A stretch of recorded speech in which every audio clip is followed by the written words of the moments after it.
La renarde et les poulets de batterie. Une fable alimentaire du sieur Évrard Sylvestre, écrite en janvier 2020. En ce futur proche, où les bois se font rares, où les terres craquent sous le soleil et se fissurent de lacets noirs, l'animal sauvage peine à trouver un refuge serein. Où se cacher des yeux des argus humains dont les soupçons sont toujours en éveil. Les espaces libres de droit naturel disparaissent à la vue à tire d'aile, car le moindre intervalle exploitable par de mauvaises compagnies est kidnappé.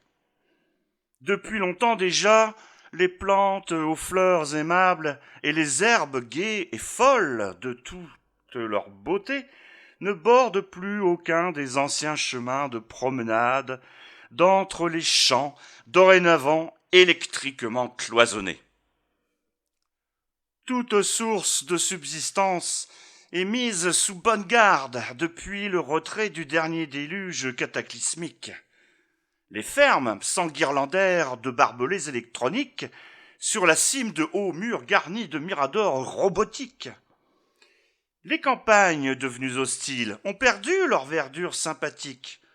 Les sourires charmeurs de la chlorophylle ont fui devant les combats macrobiologiques. Il ne fait plus bon y flâner sans officielle autorisation, car les patrouilles sillonnent les plaines fertiles sans cesse, lardant de traits mortels tout importun humain ou non.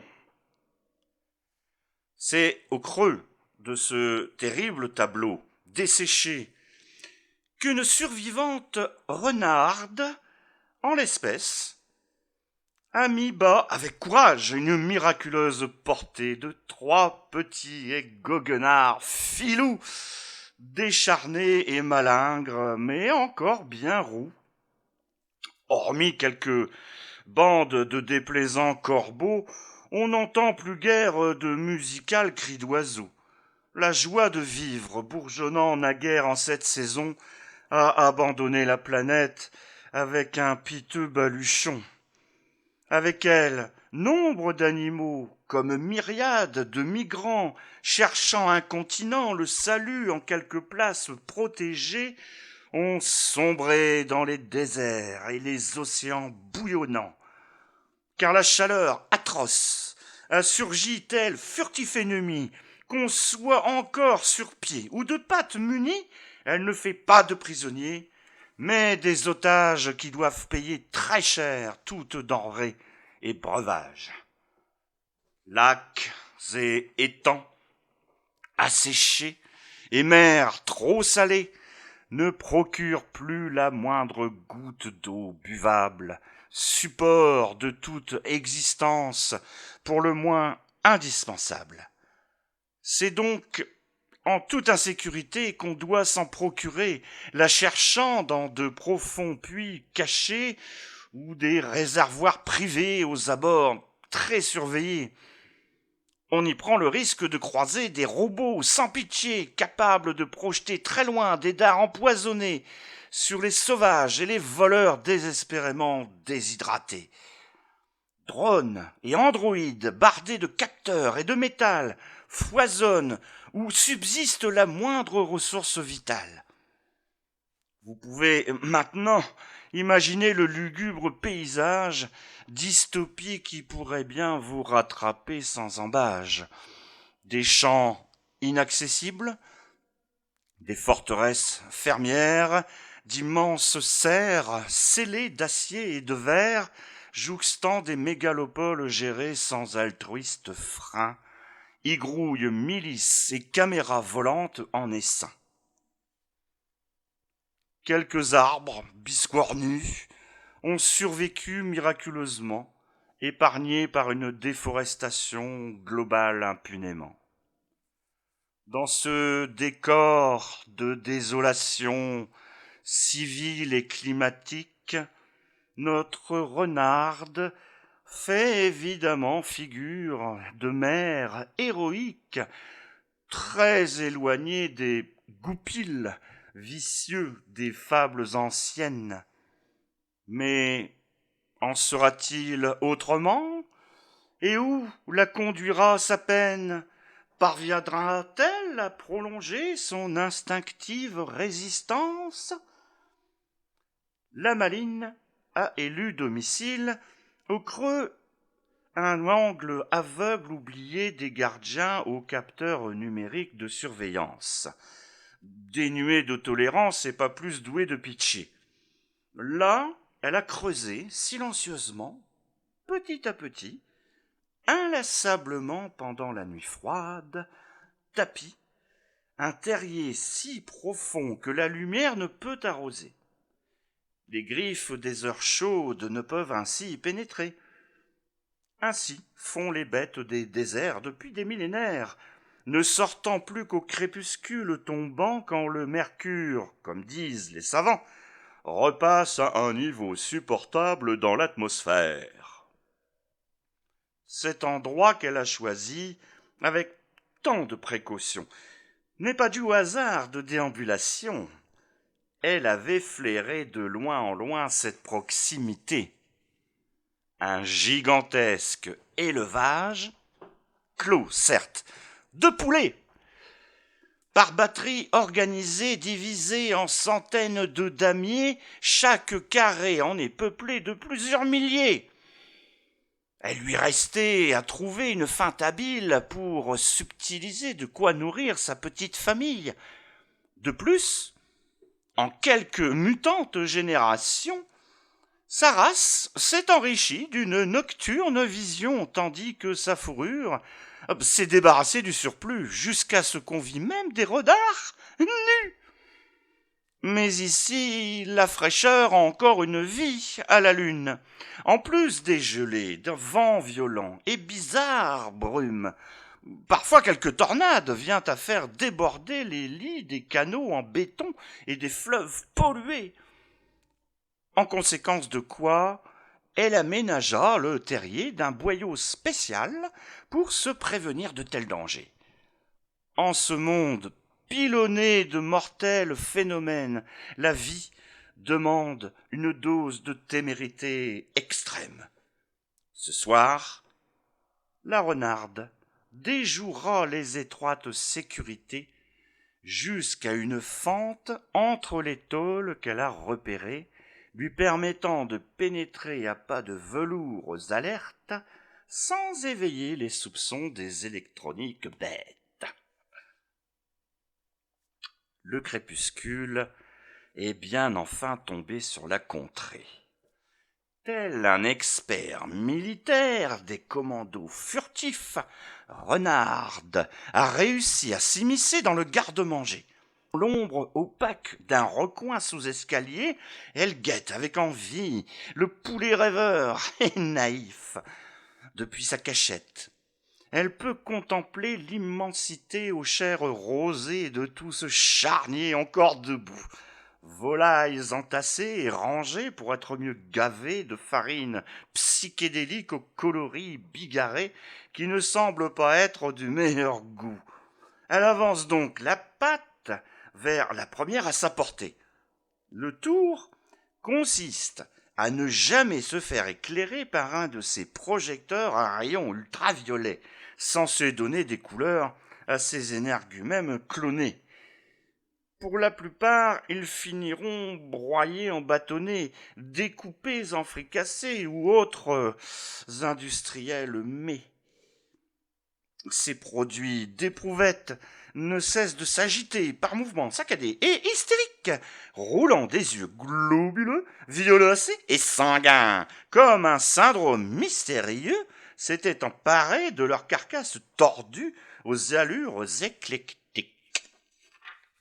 Par contre, toutes les pattes sont flasques et forment des arceaux munis de doigts dénués de cornes.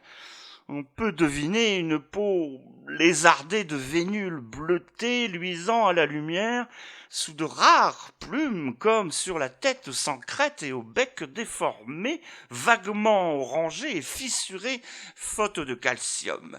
Bref, le portrait général de l'animal n'attise guère du gourmet l'appétit, mais à l'inverse de se sustenter ôte toute envie. Tout palais se méfierait de tant de médiocrité. La rouquine tente alors une idée pour y remédier et demande tout bas à Alain de, divagant en retrait, « N'en avez-vous donc point assez ?»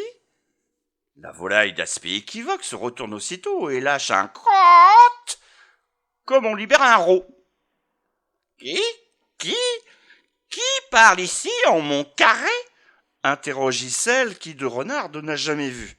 « C'est moi, une amie compatissante et égarée. »« Quelle étrange race de poule vous a donc pondu ?»« Une poule rousse d'Écosse et à 4 pattes, » improvise la gourmande, flairant là un moyen de pourvoir en meilleure saveur son exigeante faim.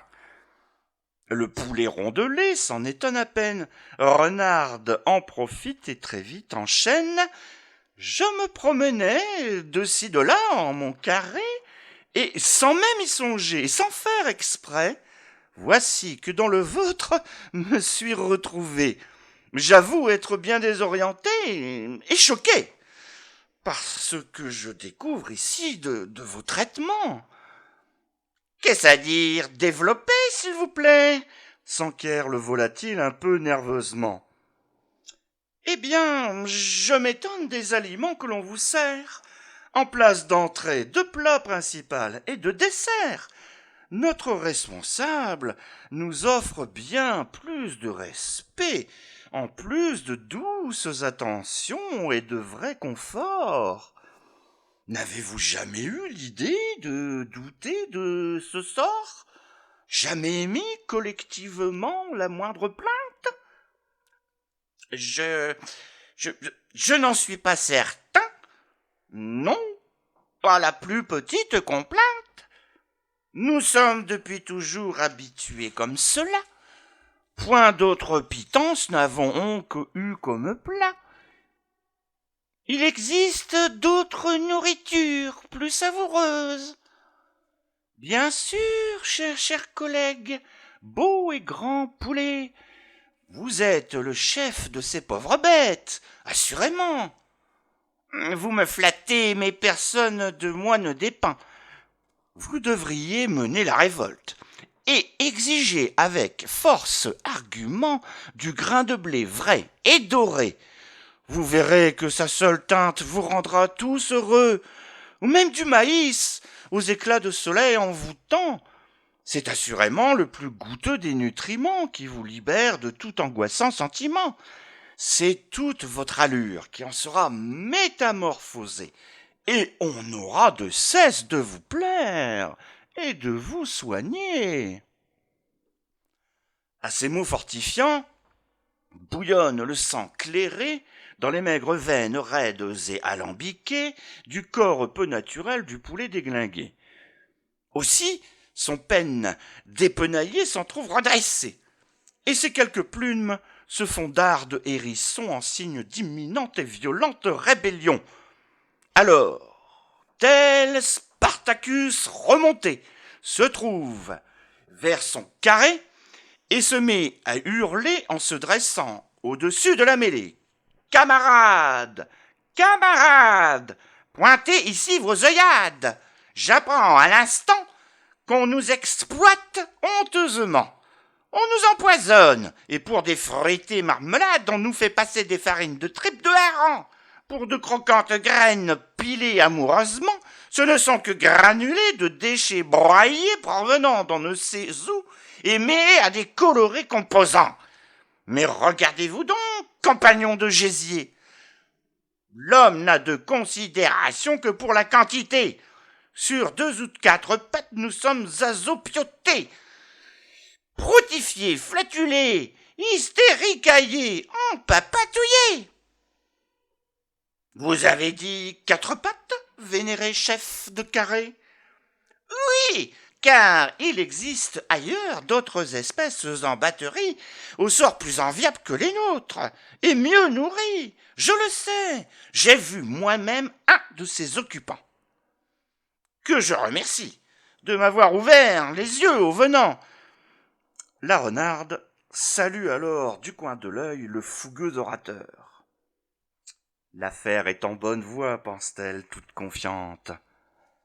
Sans rien ajouter, la rouquine se carapate par le trou. Sur le périple du retour, elle salive déjà au goût d'un futur menu gargantuesque aux saveurs odorantes. Ces gènes de goupilles héritées font d'elle une extraordinaire manipulatrice des esprits faibles et instruits de vulgaires. Ce qu'elle a refusé, tel méchant virus, devrait vite proliférer. Elle décide néanmoins de laisser mijoter une quinzaine avant de revenir constater l'étendue des effets. En attendant, la famille se contentera de racines, de scarabées et de lombriques par douzaines. Ce n'est pas très appétissant, mais rempli de vitamines. Pendant que la finaude sautille de satisfaction en chemin, l'émeute a éclaté dans l'élevage gangréné par la haine. Colère et revendication en tous sens filent bon train. Les carrés contaminés se sont soulevés à la chaîne. L'étincelle se met à proliférer, tel un incendie de forêt, que personne ne peut éteindre désormais. On vocifère, on hurle, on se piétine, on bat des ailes, on pique du bec. On menace de tout envoyer paître aussi sec. Déjà les pertes collatérales s'agglutinent, en tas, ici et là. Spectacle affligeant. Leader autoproclamé, le premier chef de carré se hisse sur un monticule de congénères meurtris et, le cou tendu à s'en briser les cervicales, réclame en braillant à U et à Dia le silence et le calme. Les commis, paniqués, ont pu se réfugier en grappes entassées, tels nids de cloportes débusqués sous un escalier, bien trop loin de la sortie. On se croirait dans un vieux film d'Eisenstein. C'est encore le Potemkin qui déverse sa hargne. Camarades, camarades, compagnons de malbouffe et de cuisson, cessez de vous infliger entre vous de telles brimades. Inébranlable tapenade de rebelles broyés déborde des auges et les carrés de tous côtés. Mais les cris du commandant finissent par obtenir l'attention des soudards rescapés les moins abîmés. Camarades, nous ne pouvons plus souffrir qu'on nous gave de si désobligeantes manières. L'auditoire acquiesce en agitant le bec de haut en bas et en caquetant en une flambée d'approbation. Des doléances se débitent à foison. On réclame le bon grain, l'épicé et le gras. Un lieutenant est désigné pour un comique et rire. Il revient avec un freluquet hispanique et pas fier.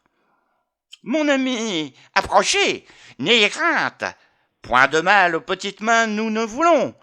Allez en paix solliciter auprès de votre grand patron une entrevue imminente, et aucune excuse feinte pour y déroger, car l'heure est venue des comptes. Nos meilleurs officiers, en délégation, parleront sans honte.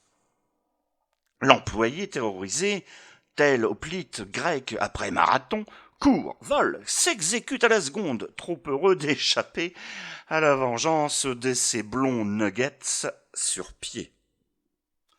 Que les batteries en formation se rangent à la raison. Nous allons ensemble remporter la victoire sous peu.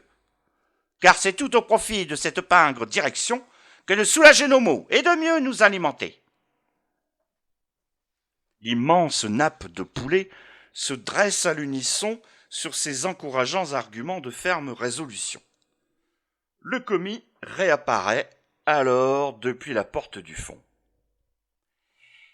El patron Il fa vous recevoir dans la salle des réunions. Veuillez me suivre, s'il vous plaît.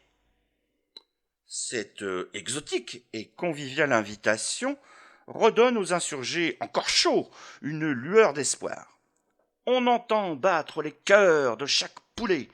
Les capitaines de carré sortent en rang parfait et suivent le petit homme vers un portail, immense paravent suspendu, composé de bandes semi-opaques, formant une sorte de brumeux vitrail derrière lequel il s'engouffre à sa demande.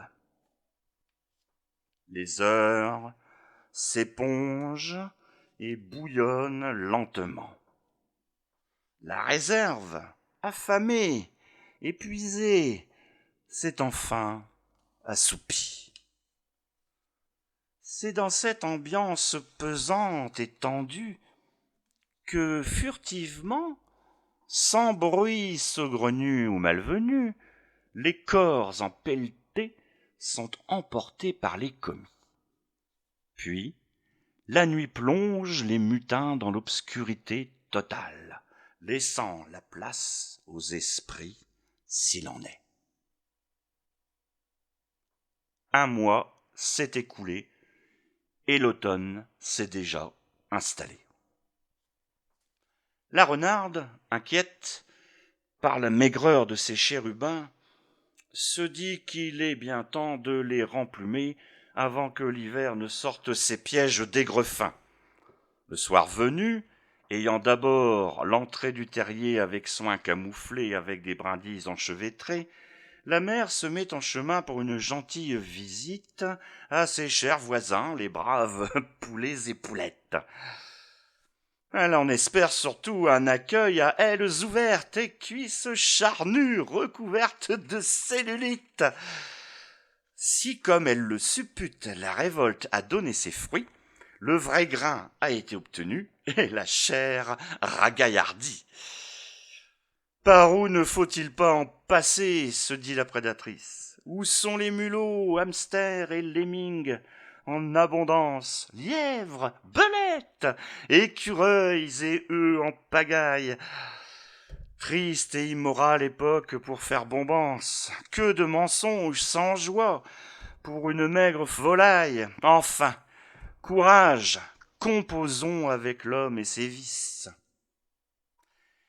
Elle parvient enfin, épuisée par le manque de protéines, à son entrée secrète, déjouant les machines. C'est un trésor de pirate qui devrait s'illuminer sous ses yeux au moment où elle atteint l'escalier, mais quelle n'est pas sa surprise devant la taille des poulets ici strictement identique à celle des volailles qu'elle avait poussées à la bataille. Quelle déception, quelle malédiction, Les babines lui en tombent jusqu'aux griffes. Point de retour avant obtention de ceci le motif. Rien n'a changé, de loin ou même de près. Mais scrogneux, que s'est-il passé? Pour qu'un tel échec advienne, il faut une raison, maugrait-elle dans l'ombre et la déception. C'est alors qu'un poulet, tout aussi déglingué qu'à sa dernière incursion, s'approche de sa position. Eh oh, coucou, monsieur le poulet, car il lui faut chuchoter sans hausser le ton. Moi, qui m'appelle en ce carré, répond enfin ce maudit poulet. Me remettez-vous? Je suis la poule rousse qui vous visita tantôt depuis sa cambrousse. Nous avions discuté longuement de vos repas si mauvais et de vos conditions de vie tant bafouées par vos maîtres. Vous vous en étiez révolté. Vous vous souvenez? L'émeute, la réunion, n'est-il pas? Le volatil, si on peut encore ainsi le dénommer, fit un bond en arrière, les yeux de stupeur révulsés. Il faillit en choir sur un autre tout aussi semblable. La renarde remarque d'ailleurs à cet instant cet excès de ressemblance qu'elle n'avait pas encore dénoté.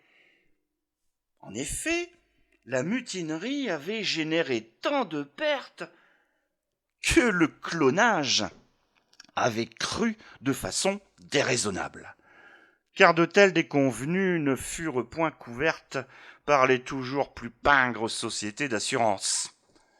Mais ceci n'explique pas cela en l'occurrence. Peu ou prou, la bête, aux allures positivement glauques, se met à hurler sans ménagement dans toute la bicoque. « Quel toupet! Qui êtes-vous? De quoi me parlez-vous là? Je ne vous ai jamais vu et ne comprends point à quels désordres illégaux et de mauvais aloi vous affirmez m'avoir incité à mener contre mon gré. Jamais, ô grand jamais, quelconque ici ne s'est plaint. » L'animal, si on peut encore lui donner ce nom, se met à s'agiter sérieusement et d'étranges façons. Les occupants des carrés, toujours plus surpeuplés, se tortillent en tous sens pour trouver l'origine de ce vacarme. À l'issue de cette danse, s'arrêtent des milliers d'yeux, braqués sur la renarde coupable, qui s'en trouve aux abords des larmes, tant l'humiliation ruine le cœur de cette mère aux abois. Dégagez, détalez, dégarpissez, ou subissez le courroux héréditaire de nos génétiques lois, renchérissent-ils tous ensemble en symbiotiques cris. Elle n'en croit ni sa vision, ni sa raison démantelée. À l'éprouvette fêlée, au virus, à l'impur, à l'incubateur pollué. Aussitôt, les commis, les robots et les gardiens accourent de partout et filent la renard au train qui n'a que faire de reste pour s'échapper dardard de ce laboratoire débitant des génotypes de cauchemar. Alors, les rumeurs vont bon train sur les propos insensés de cette soi-disant poule rouquine malvenue.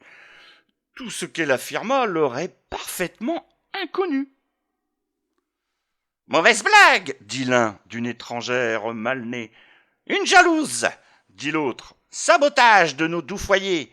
Et ainsi de suite, de carré en carré, on maudit dans la rage tout ce qui n'est pas le même bec, la même couleur de plumage, mais surtout, personne n'a conservé le moindre souvenir des soulèvements tout juste passés, comme si de rien n'était. Les disparus se sont volatilisés sans un soupçon de repentir. Serait-ce là un effet secondaire sur des mémoires trop recopiées? Le calme revient vite, comme d'habitude, sans sourciller. Les carrés se reforment en ordre bien aligné. Oui, car pour ces goulus, c'est bientôt l'heure de la pâtée. Les commis, munis de salopettes et de gants en latex, sont déjà de retour parmi la multitude des becs. Ils empoignent les tuyaux et les vannes sont ouvertes. Sous le toit vitré, un plafond de canalisation cuivrée serti de coudes, de trop-plein, de filtres et de jauges laisse pendre à chaque croisée un boyau muni d'un robinet permettant de verser la pitance broyée et liquide dans les auges. D'autres éventrent les sacs de farines épaisses et suspectes qu'ils déversent dans des baignoires d'eau jamais récurées, tandis qu'un réseau de goulottes envoie le mélange réalisé au pied des poulets qui n'ont qu'à se baisser pour se gaver. On n'entend pas picorer comme dans les basses-cours d'antan, mais seulement un vacarme de succion assez dégoûtant. Les commis, bras croisés sur le ventre, passent dans les allées et surveillent le bon déroulement du gavage chronométré. Si l'un s'étrangle, ils le suspendent incontinent par les pattes au crochet prévu à ses effets, et à la mexicaine frappe sur le fion, muni d'une tapette pour que le bouchon soit exclu hors de la trachée de l'animal rendu addictif et boulimique. Qu'il succombe malgré tout, on le lance dans un panier suspendu qui détale aussi vite qu'il est revenu grâce à un système mécanique de derrière les paravents en plastique masquant de bruyantes coulisses. Car ici, rien ne se perd. Tout apport en protéines est un bénéfice. D'énormes machines à pulvériser toute matière qu'on y jette se chargent d'églutir à la sortie un tout en un propre et net.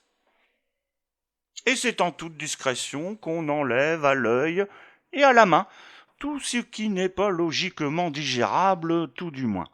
Car le broyeur laisse parfois passer quelques os mous qui ne se faufilent d'entre les rouages aux dents d'acier. Ce ne sont là que cartilages et chétives plumes froissées, plus rarement aussi petites canines et touffes de poils roux. Qui aurait soupçonné que la renarde et sa portée auraient fini pour des poulets en ordinaire déjeuner? On peut, au commun, tout faire avaler, du moment qu'on en retire les impuretés.